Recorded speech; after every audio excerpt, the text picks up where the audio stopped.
Awareness, education, and assistance. So awareness is this: me coming into the community, talking to suppliers, letting them know what we buy, which is, spoiler, everything, from drones to toilet paper, to body bags when we have crazy worldwide events, to hand sanitizer, to masks, to trucks, to tanks, to drones, everything. We spend anywhere from $20 to $23 billion a year across the country. So we spend a lot of money on goods, services, real property, construction, etc. We'll get into more of that later. I've been with the federal government for 19 years. My entire career has been in procurement. I've been with this group for about 6 to 7 months. I don't shut up, which is why they put me in this group, so they don't have to listen to me anymore in the office. I come out to events like this and talk to people. I'm pretty casual, as most people could probably see. I like to talk to people.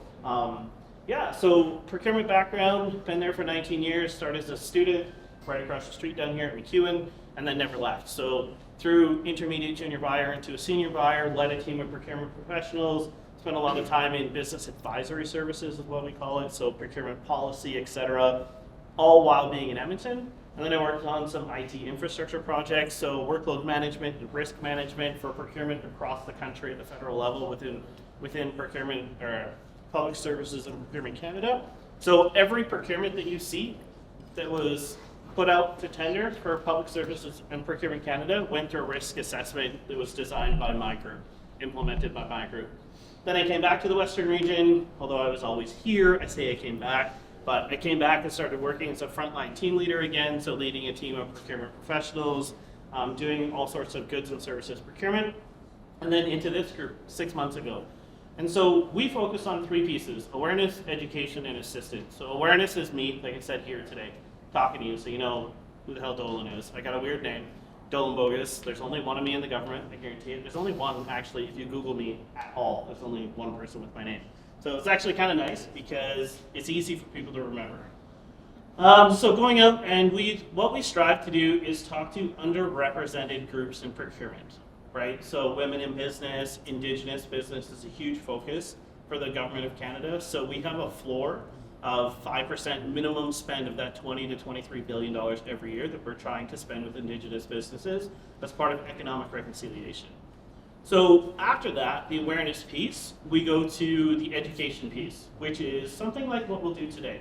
We'll go through a few decks and we'll kind of spark your interest a little bit more. Yeah, it's PowerPoint, but you can ask questions anytime you want. I'll do my best to answer it. If I can't answer it, come see me at my lovely little booth over there. I've got phones and iPads and computers and all sorts of stuff. I can walk you through some things. Then the big benefit after that is the assistance piece. So we are free. We never charge anything at all, ever. The assistance piece looks like, for your companies, one-on-one support. So sitting down with us at a booth here, calling me, and I'll set you up with somebody on my team. They'll sit down with you one-on-one, walk you through Canada Buys on how to search tenders, walk you through how to sign up for a business number, walk you through contracts history, walk you through something called GEDS, the Government Electronic Directory Service, so you can reach out to other government departments. We have 300,000 employees across Canada and 130 different government departments. So we're going to talk, we're a big organization, right? We have a huge footprint. A lot of us working from home, but a lot of us are going to go back starting April 1st. So 2 days in the office, that type of thing.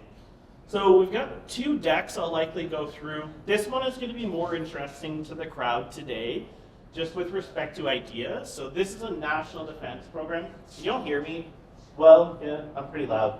Do we need the microphone? I feel like I got to tone it down when I get over here. So the ideas program with national defense, I like to walk around too, so I'm not going to stand over there. The ideas program with national defense, in a nutshell, is looking for non-traditional solutions to defense and security challenges in a defense environment. So the theory is when something national defense cannot figure out, Canadian Air Forces, etc., and they're looking for a solution leading edge. Think leading edge. They go out and they go to industry and they'll put out a challenge and say, hey, we're looking for an innovative solution to this. It can be any solution readiness level. So think idea on a napkin, kind of like Cole's talking about. Telling his wife, I got this idea and here's a project brief, to you have a commercial project or a commercial product that you want national defense to try out in a sandbox environment. So that looks like you bringing your product to national defense if you're successful on that particular element and saying, here's my product, try it out. It could be a test drive where national defense does it on their own and just, cool, we're going to buy this from you, we're going to try it out. Or it could be a sandbox environment. And we'll talk specifically about drones because there's an opportunity coming up, I believe 2024, they had one in 2022. It was a sandbox environment, so the whole theory behind that was national defense was looking for leading edge technology to get their drones out of the sky, basically. And so they would bring the drones that they have in operation, put them up in the sky, and invite companies in to either physically knock them out of the sky, software jam, etc. If you come see me at my desk, maybe we can share them here. I don't know how well that will work. We have some pictures, right, just to make it kind of a little bit more real. So ideas is preparing for the next generation of threats and risks. So you can see the types of things we're looking for. So autonomous vehicles, space defense, sustainable operations, enhanced camouflage, basically anything that's out there and leading edge. Cyber defense, network security, the big one here. This one should be really interesting for us today, drone technology, right? You guys have any questions? Am I lively enough? Need more coffee? Do we need a break already? No? So 3 pillars of ideas. So building an innovation community, finding that solution, and pushing the technology forward. So we're going to get into, this talks about the 3 pillars, but there's actually 5 different streams, and we'll talk about the one that's open today here in a little bit regarding quantum technology and quantum computing. So basically the idea is that you're bringing people together, right? The one that we have about quantum computing is an innovation hub or an innovation network. So it has to be led by a Canadian university. Can't be a college, can't be anything else, has to be Canadian university. They are the ones that would get the funds, and then they bring in other partners, minimum of 3 partners, working to push technology forward. If you guys have questions as we go through this, please just interrupt. Let's make this interactive and fun. So building our innovation community. So more than 637 innovators have been funded, 21 million awarded for 4 test drives. We have 74 challenges that have been issued. I think this number is actually old because we're at 75 now with the quantum computing one. More than 6,200 innovators in that ecosystem. So think yourself, if you were able to be competitive and get in on one of these challenges, being part of that ecosystem, right? You're going to be paired with somebody with national defense. You're going to be paired with scientists. In Alberta, we have the Defense and Research Development Center for National Defense, or DRDC for short. It's the only innovation center we have in national defense in Western Canada. Like world leading, it's amazing, right? That's where all of the technology and research happens for national defense. I believe they have one in Ontario as well, but it's crazy that we have that in Alberta. So lots of, new things are happening, lots of exciting things. 21 million, I talked about that. I just changed it, so we do have one challenge open now. I'm going to mention this 14 times during the slide. If there's anything you take from this, go to this website, simply Google, I'll show you what the website looks like. Google DND, 3 letters, ideas. Go to the website, sign up for the newsletter. It's not a pitch for the newsletter, but it's the only way you're going to get this information. I don't have any of it ahead of time. The reason that I know about the CUAS 2024 coming was from that frickin' newsletter.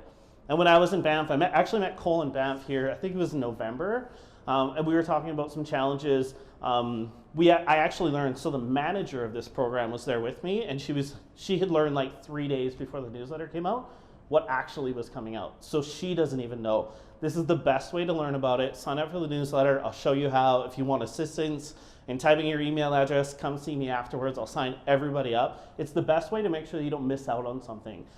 Because once it's closed, so this is another big lesson in the Government of Canada, once it's closed, it's closed. It's done. 2 p.m. is the usual closing time in your local area. If you're bidding on a competitive project through PSPC, any other government department, 2 p.m. hits. They don't care if your cat died that morning. It doesn't matter if you got a flat tire on your way to work, any of that stuff. 2 p.m. is closed.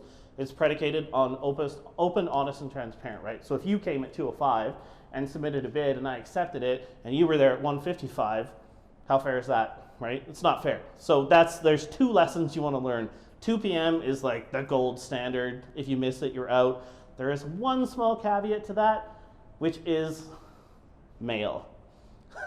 And I hate this, but if you deliver something via mail and it is stamped before 2 p.m. on that day, we will still accept it as a valid bid. This is not a good idea. It is a very, very bad idea to challenge this, because what could happen is if you submit a bid via mail and it arrives a week late, so I'm a contracting officer, it closed Monday at 2. I get all the bids in, my client's super excited to get evaluated. We evaluate it Tuesday, I'm prepping for award on Wednesday, Thursday, and I award that thing Thursday afternoon, and I get your bid Friday, it doesn't matter, you're still too late, because I've already awarded that contract. If I would have got your bid on Tuesday during evaluation, yes, then we're gonna bring it in, so always make sure. It's, what's that, sorry? Oh, no. You know what, that's not true. I could give you an actual example from one of the people on my team. So lumber in the last 2 years, anybody built a house in the last 2 years or dealt with lumber? Yeah, you built a fence. Did you build like a small box that cost $800 in lumber? It's crazy, right? So lumber, I had a person on my team, after 6 tenders, we finally learned a lesson. You cannot have lumber pricing that's in effect for more than 24 hours. Nobody will bid on it, period. And so when Parks Canada wants to build a walkway, and they want, a typical bid validity period for us is 60 days, like a standard one. Nobody in the lumber industry last year or the last 2 years was gonna give you 60-day pricing, period. So we actually had a person on my team, she's like, this is ridiculous, I'm pissed off. I'm like, so do something about it. She's like, well, can I do a 24-hour tender and award it next day, guaranteed? I'm like, of course you can, let's do it. That's what industry wants, right? And so we actually had a tender for lumber on this, I can't remember if it was a 6th or 7th time, it took us a little while to learn a lesson, but we learned, we got there, right? So she actually tendered it, closed it, and award was made within 24 hours, so those prices were as fresh as humanly possible, right? So there are times where, most of the time, you're right, I'll give you that. I've been in procurement for 19 years, I'm not gonna lie to you. All right, so how Ideas delivers. So these are the 5 pillars here. Competitive projects, innovation networks is the one that we have out now, contests, sandboxes, and test drives. So competitive projects looks like procurement. It's very similar. They'll put out a challenge, they'll ask people to essentially submit a bid, and then you're selected based, and you're evaluated based on evaluation criteria. The catch to this one is it's also not like procurement. So in procurement, you usually have one winner, right? You two are bidding against each other, your price is lower, you meet all the specs, you're the winner, congratulations, and you go have a party, she goes home and cries. Or gets fired because she wasn't lowest.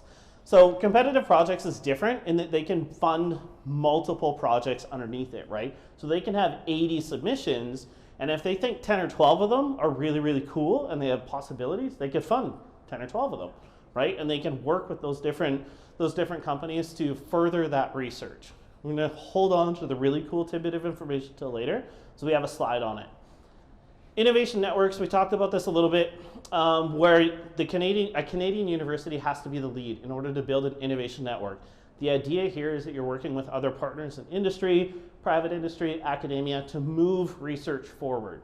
Doesn't mean you have a product, it means you're moving research forward. Typically under these ones, the number's escaping me right now, I think the first phase is up to 300K in funding, and like phase 1A, and then phase 1B is up to an additional $1 million to move that research forward. And I'm also gonna say there's something really cool about that research. Yes, sir? Are we talking grant type of funding? Yeah, non-repayable. Non-repayable? Yeah. You don't take no equity positions on this or anything? Nope. You're ruining my surprise. I'll talk about it a little bit. So, of course, it's predicated on evaluation criteria. You have to show and you have to submit a business case on what you're doing, what your company is doing, and whether or not that idea is viable. They'll assess it whether or not it's viable. But the beauty part, and we have a slide, but I'm going to spoil it anyways, the beauty part is the intellectual property that you build underneath this program that we pay for stays with you. It stays with the contractor. So if you develop it in conjunction with national defense, or in this particular case, national defense, we're gonna license it for our own use. We will never commercialize it. We're not in that game. What we're in the game of is developing a solution to a challenge and then letting Canadian companies take that and commercialize it to enhance the Canadian economy.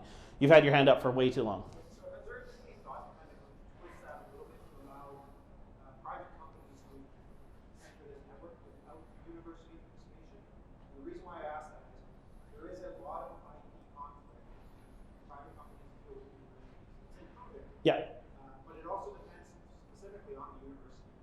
So currently under this program, it doesn't allow for it doesn't allow Yeah. for a private company to put forward an idea. Not under this specific pillar, right?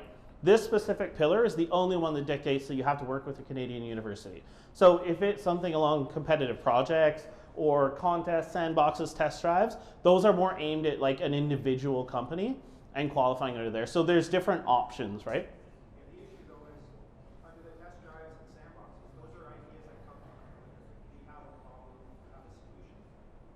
Under innovative networks, you can come and say, hey, I have a concept which might be a problem in the future. So it eliminates the So to clarify, and this is an important point, at this point in time, national defense under this program is not accepting ideas. So it is essentially, unfortunately, like a one-way street at this point. They identify a challenge and they're looking for a solution and they'll put that challenge out, but they're not accepting challenges. That I've heard can potentially change in the future, depending on how the program goes. This is a 20-year program, and I think we're like year 5 into it. Tons of money, like 1.6 billion over the 20-year lifespan of this program. I want to do a quick plug as well. We don't have slides on it or anything, but what National Defense does under this program for innovation for one department, Innovative Solutions Canada does for the other 130, right?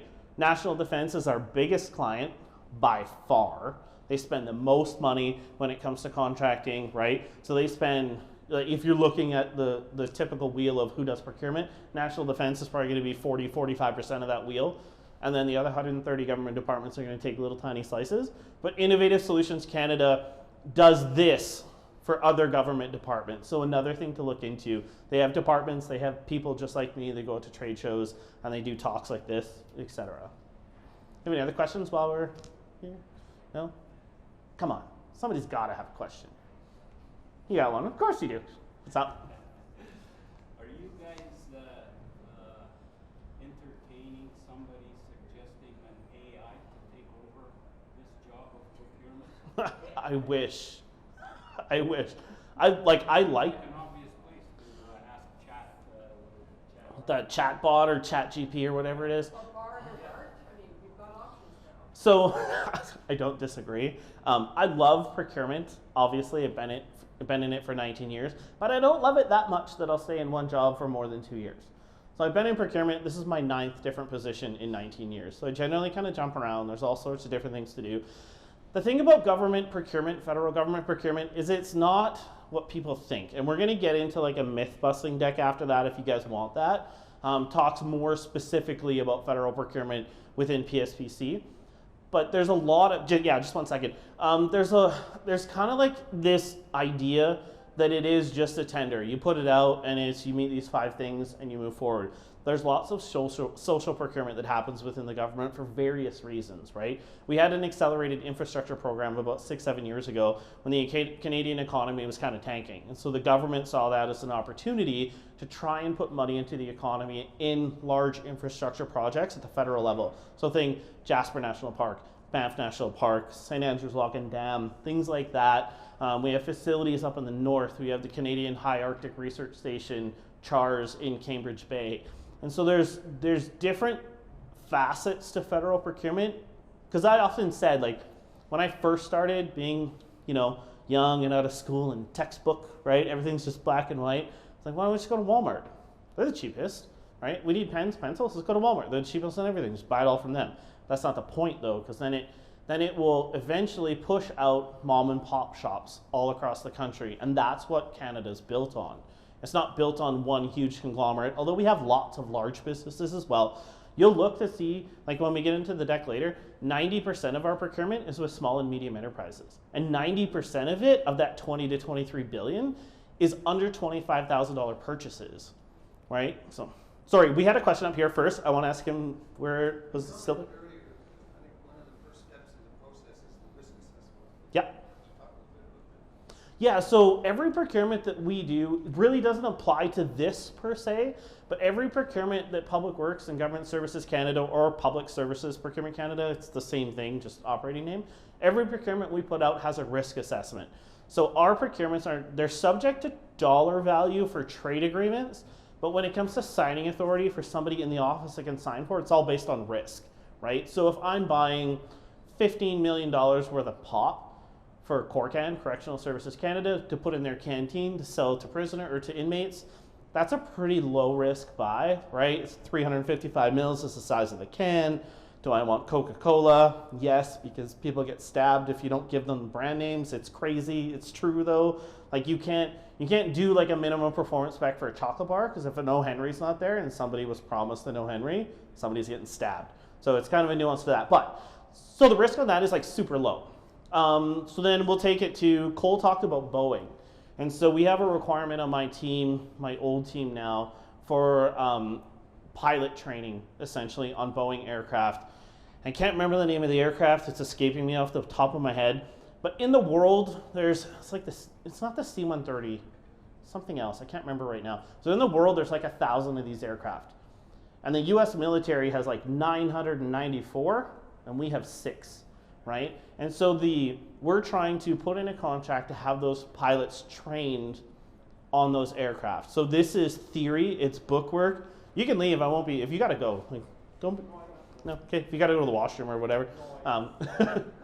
Yeah, no worries. I'm casual. All I'm saying is if somebody's bored or you gotta take a leak, you gotta get a coffee, go for it.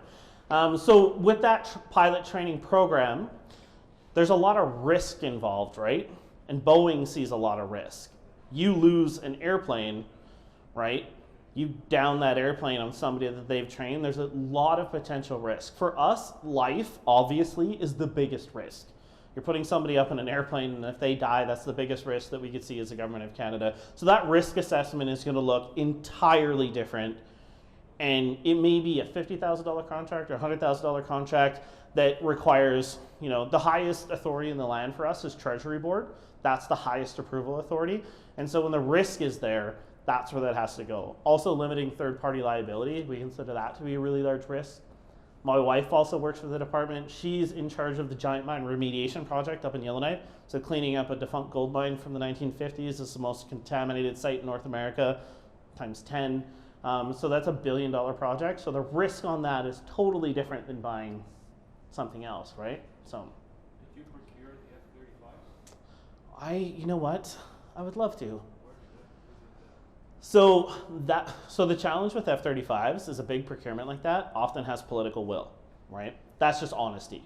When political powers change, leaders of the country change, and the powers that are running the country change, there's a lot of pressure on those large, big, visible procurements. I have nothing to do with F-35s, so I think that'd be really cool if I did. Like the whole goal in procurement when you're a contracting officer is like that big number at the bottom of the page. It's like super cool. You want to sign your name to $1 billion contract. I think the most I've ever done, 20 million, give or take. So avian influenza, bird flu that we had, I don't know if anybody here has heard any of that over the summer, sweeping across North America. We had to do emergency contracts so that you couldn't get carbon dioxide to euthanize chickens that were sick anywhere. It's like a really, because, do you want to know why? Because would a supplier rather sell that to the government of Canada at a very competitive rate or supply it to a beer producer that will pay you whatever it takes? And that's the honest truth. That's what suppliers told us. The beer companies will pay you whatever, it doesn't matter what it is, they'll pay us whatever it takes. And so when we're out there trying to procure, I mean, this is a terrible situation, but when we're out there trying to procure services or goods or something like that, we often aren't the first person at the gate, right? And it's difficult. We managed to really just get somebody who was super friendly and was really nice to us and agreed to help, basically because he was helping the country. It was like a patriotic act. The guy was phenomenal. But that's the reality of our procurement sometimes. It's crazy, it's weird. You talk about, so my group specifically, Procurement Assistance Canada, when, we can talk all day, maybe actually we'll talk for 8 hours, who knows. So when COVID came out, what they asked us to do was call suppliers to see who had the ability to manufacture hand sani, right? Because you couldn't get it. Manufacture masks, things like that, PPEs, so gloves, etc. So we actually called something in the neighborhood. I wasn't in the group at the time, so I'm kind of hearsay, but we called something like 6,000 Canadian companies and said, hey, can you do this? And it was the Wild West, man. Like, I'm not kidding. We have a pandemic sector that was stood up during that. And there's like, I've heard stories of, so you talk about government procurement and how it's logical and has to follow steps. There's emergency procurement procedures. So if life is at stake, we have ways that we just do it, and then we kind of ask for forgiveness later and we detail what we've done. So when this was all happening, we have stories from our group where we've got a contract in place for an entire plane load of masks. And somebody, I don't know who, nobody knows who, but somebody literally walked onto the tarmac with a briefcase full of money and was like, I want that.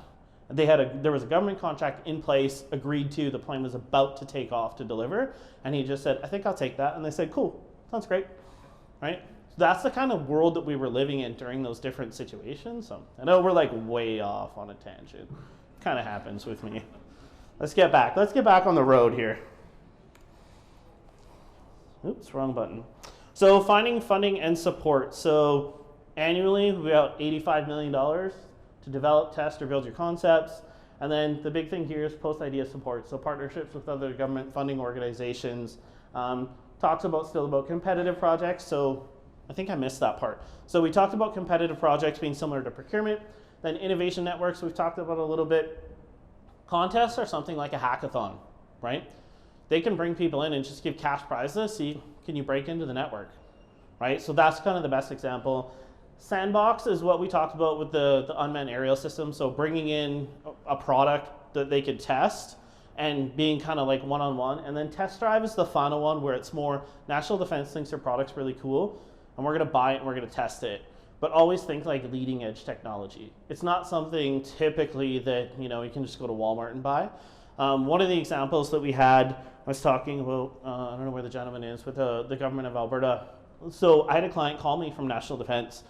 And one of their biggest challenges, in when we put out a statement of work, it's generally minimum performance specifications, right?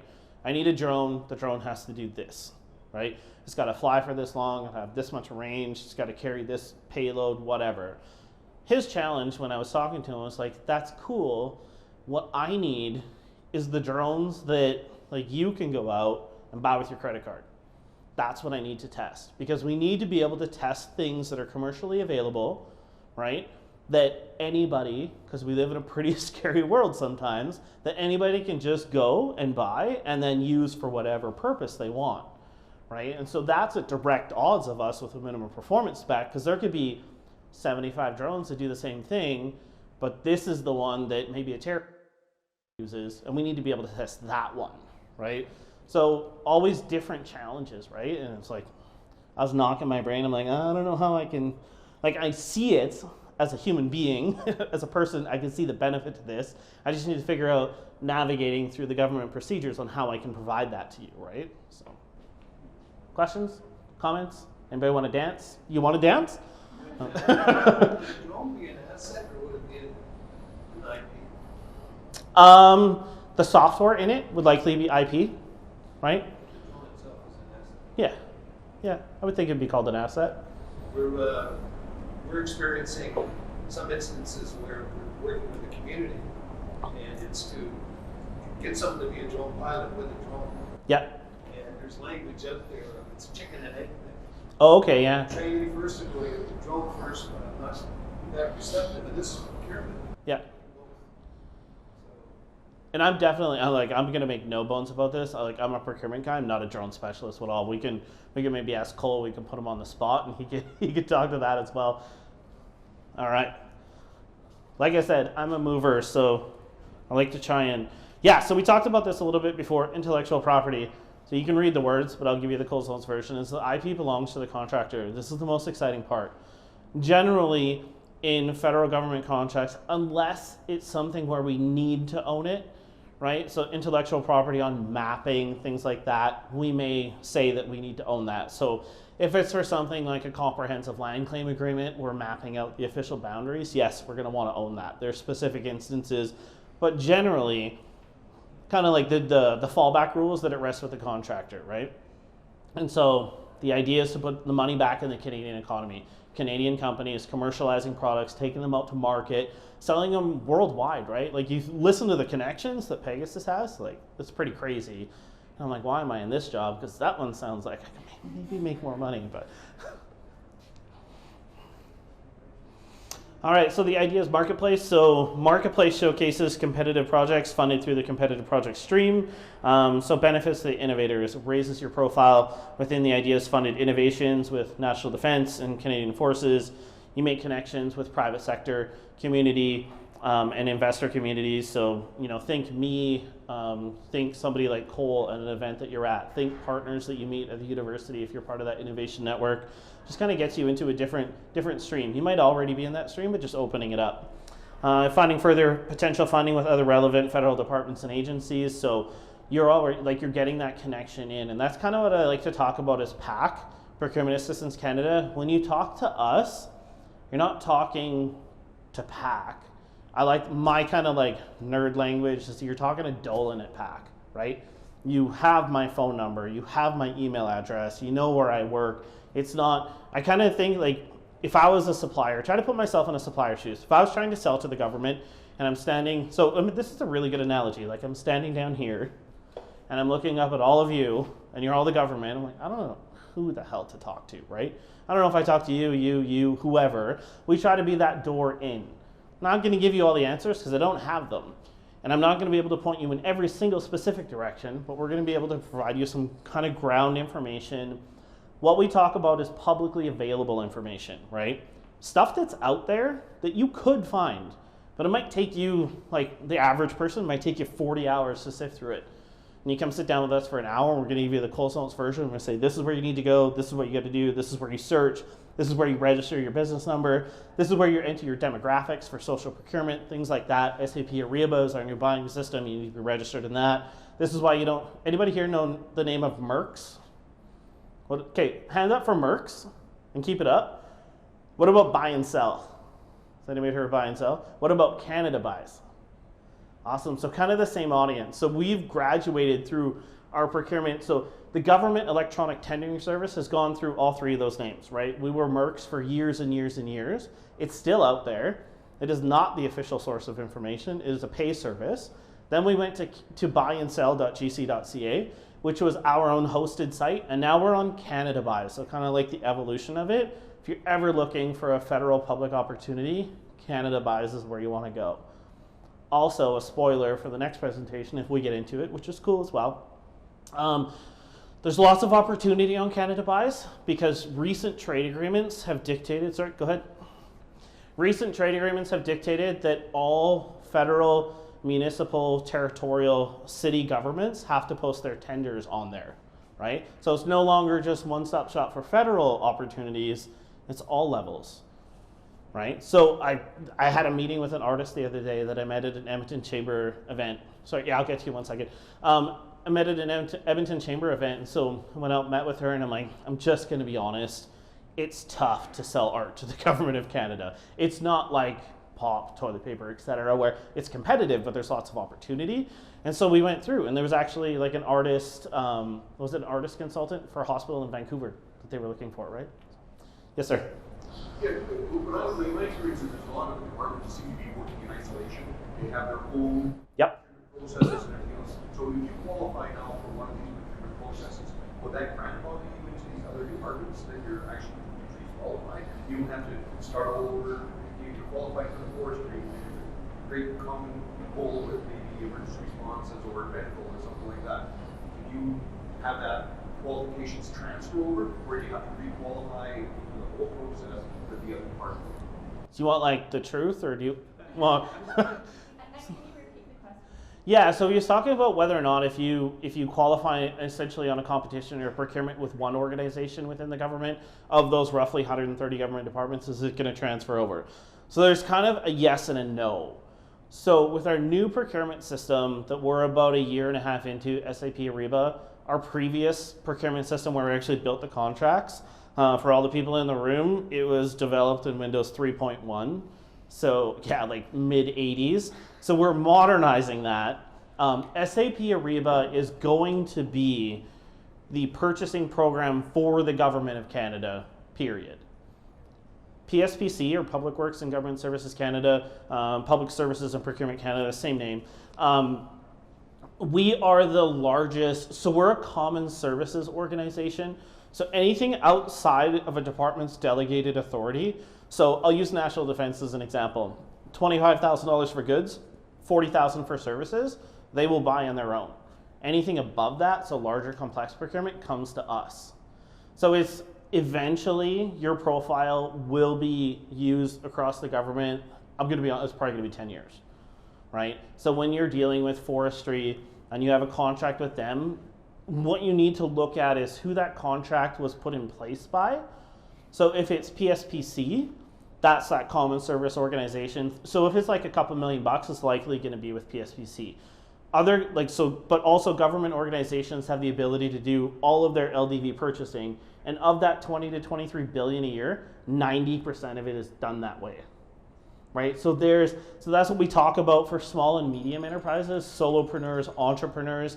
If you're Boeing, yeah, look for the tenders on Canada Buys. That's the big bread and butter, right? You're going to be competitive with 2 to 3 companies in the world, right? It's going to be $1 billion project. But if you're a small company, think anything, man. Like IT services, consultant services, toilet paper, drones, obviously, artificial intelligence, things like that. A lot of that is low dollar value buys by networking.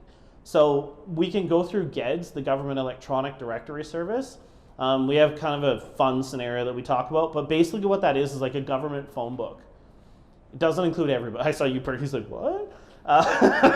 It doesn't contain everybody. It's not going to be CRA. You can't call an RCMP member, things like that. But there's a lot of information in there. Yes, it's work, a lot of work, but that's how you could start networking. You find out, so the scenario that we have is like somebody that goes to, we always make it up, but it's like Madagascar. You go there on vacation, it's amazing, you're having the best time of your life, and you go for eggs in the morning, you ask the guy to put pepper on your eggs. And he puts this pepper on, and you're like, this is the most amazing thing I've ever tasted. Like, I smell colors, and I see angels when I eat it. So you come back, and you're like, you bring this container, and you're like, I want to sell this, right? I was just at this seminar on drones, but I'm a pepper salesman. And like, in here, I'm a pepper salesman. And so what we show you is how to navigate through that site. And so in GEDS, you would just search the word kitchen, see what comes up, right? It's a phone book, basically. So you're going to get Carrie Lynn Kitchen, which is a girl I went to high school with. That's not your name, but we'll use that as an example. And then we're going to get you that works in a kitchen, right? You're a kitchen assistant. You're an executive chef. All those words associated with kitchen are going to come up. And so it's actually fun because you can navigate through, type in the word kitchen, and we always pick out Mario LeMay, I think it is. And he works in a kitchen, so you click on it. But his address is very interesting of where he works. It's 1 Sussex Drive. So kind of an interesting place. Let's see what Mario does. So you click on his profile, and it shows the kitchen that he works in, which is the Governor General's mansion in Ottawa, right? And so you click on that and you go, oh, cool. But he's an assistant. Who else does he work with? And then there's, the name's escaping me. I should know it. But then you click on that organization, and you see the executive head chef in that kitchen in the Governor General's mansion in Ottawa. And so what we like to use this scenario is like the power of that publicly available information is you can then find that out and you can call that person directly. His number's right there. And you can say, I've been to Madagascar and I have the most amazing thing and you have to try it. And you can maybe send him a sample and he says, this is really cool. This is amazing. And then he cooks a dinner for whoever. But for you as a supplier now, it's like a solopreneur, entrepreneur, a company of 3 people. Maybe it's just you in your basement. On your website now, what does it say? As featured in the Governor General's mansion at 1 Sussex Drive, right? So just like the different opportunities that you can kind of work with, yes, it's a lot of work, not gonna lie. That was I think this was the longest answer I've ever given to that question. What it seems is that technology is now evolving very well in every department. Yeah. When is there going to be a ministry of technology that can actually consolidate? Because That's there's a- so many things yeah. silos, I can say for years that we should have a ministry of technology so that a lot of this can be consolidated and shared amongst the other departments so that reinvent it into one of these other departments. Yeah, you're not wrong, 100%. Like I maybe tweet JT, Justin Trudeau. He's not my friend. That's a lie. He's never met me. Yeah, you're not wrong, right? It's what we should have. I have I'm a PG5 in Edmonton. I have 0 influence, even on my own team. So, But I agree, right? Is technology as it moves forward. So fun fact, my team, one of them is in Calgary at this event, and the other one is at Medicine Hat today, actually doing the live event, so he's hearing all the cool stuff. So yeah, we spend all of our time out in the community just talking to people, and so this is like that awareness piece. Like we get interested in the type of information that's out there. I'm glad it made you guys laugh, man. That's the whole point. I hate going to presentations where it's like dry as shit, and you're like, oh, you're playing Candy Crush in the background, and you're like, I am so bored, but I don't want to be rude. So. Any other questions? Oh. Yeah. So you see the full org chart, and you mean they also provide like mobile, like personal numbers, so I can just see. It's typically office number, but yeah, like a direct number. So if I want to look up Dolan Bogus, like your personal number. I'll give you my number right now. You want to write it down? Like for real? And then you'll pick up. So if Yeah. I call, I'm Not all the time, because sometimes I'm here, but yeah, 100%. If you Google me, I'm there. I'm on LinkedIn. Add me on LinkedIn. So what I like to do, this is kind of like we usually do this at the end, but I'm cool with anything. What I like to do is transition conversation that we have in this setting, because I'm going to go back and report that I talked to like 30, 40 people. But the real bread and butter is when we get to have one-on-one conversations and we can go through information. That may not be me, I'm not gonna lie. I'm the team lead, but I don't have an employee in Edmonton. So typically what happens is I really wanna meet everybody. I'll add you on LinkedIn and then I say, here's my email address, only because I'm really, really shitty with names. And so if I can have a face and then somebody sends me a message on LinkedIn that I can remember the face, and this is where I met you, I'm like, I can connect the dots.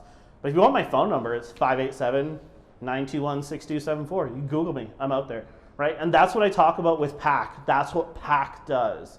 We're not call the government. Yes, we have a 1-800-info line, which is great. It will eventually filter to my team if you're in Western. We have a generic email address. It will eventually get to me, but I would prefer if you just added me on LinkedIn, send me an email directly.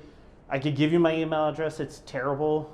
It's my first name, last name, so you want to write it down? It's amazing. So it's DOLAN.Bogus, BOGUS. That's my real name. You can laugh if you want. But then it's at PWGSC-TPSGC.G. Yeah, I lost you already. .gc.ca. That's why I don't give it out, because it's a pain. And my business cards aren't here yet. So like I said, LinkedIn, Dolan Bogus, weird name. I'm the only one on there. My wife might be on there, but her name's Kat. We don't have the same name. That would be really weird.